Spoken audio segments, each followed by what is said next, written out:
Y el cordial saludo para Lluvia López y Auca y Chino hasta el Saucillo. Y claro, para Juan Gutiérrez hasta Torreón. ¡Eso! Y aquí seguimos haciendo ruido.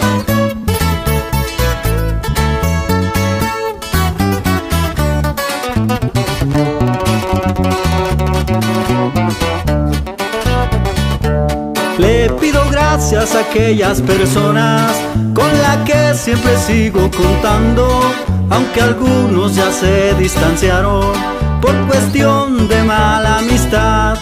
Pero para mí ya es costumbre, unos vienen y otros van, así se juega en esta vida, sé que nadie es monedita de oro. Siempre lo he dicho y lo sigo diciendo, nada te traes y nada te llevas, solo unas lágrimas falsas cuando tú te mueres.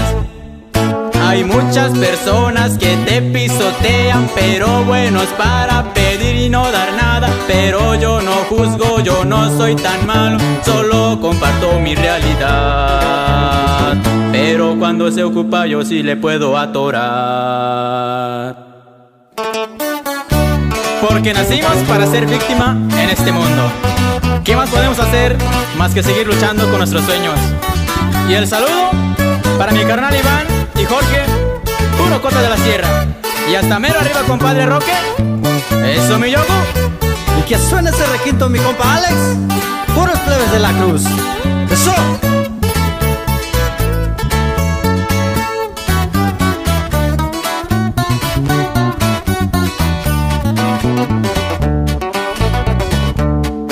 Hay un Dios que todo lo mira, creo en Dios porque soy persona. Yo respeto cada uno de ustedes, cada quien puede hacer su maldad.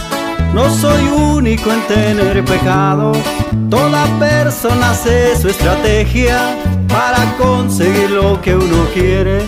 Como dicen que no tranza no avanza.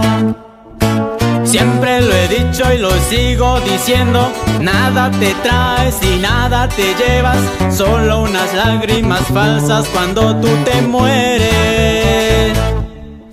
Hay muchas personas que te pisotean, pero buenos para pedir y no dar nada. Pero yo no juzgo, yo no soy tan malo, solo comparto mi realidad.